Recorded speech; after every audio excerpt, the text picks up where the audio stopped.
ஹராமான தொழில் மூலியமா வரக்கூடிய வருமானத்தை கொண்டு எப்படி ஹலாலான பிசினஸ் பண்ணுவீங்க? முறையே கிடையாது அது.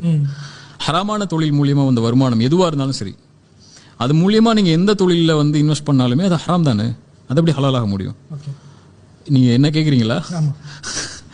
இந்த சொல்றேன்ல, இந்த நிறுவனத்துல இந்த நிறுவனத்துல எந்த வகையிலையும் அல்லாஹ் வக்கீல், அல்லாஹ் சாட்சியாளன், எந்த வகையிலையும் ஹராமான செல்வம் உள்ளவங்களுடைய இன்வெஸ்ட்மெண்ட் இதுல இல்ல. சரியா? இதோடைய நீங்க எனக்கு இன்கம் டேக்ஸ் மாதிரி இருக்குது. ஆக்சுவலி நம்மளுடைய பர்சனல் லோன் மூலியமா அல்லது குடும்பத்தார்கள், நண்பர்கள், நமக்கு தெரிஞ்சவங்க நமக்கு பண்ண சப்போர்ட் மூலியமா இந்த கஃபே எடுத்தோம், இதுக்கு ஓனர் வந்து நமக்கு அட்வான்ஸ்ல குறைச்சாரு, இப்படி அவங்க செஞ்ச சலுகைகள் மூலியமா, இருந்த லோன்கள் மூலியமா, ஹலாலான இன்வெஸ்ட்மெண்ட் மூலியமா தான் ஆரம்பிக்கப்பட்ட நிறுவனங்கள் தான் எல்லாமே.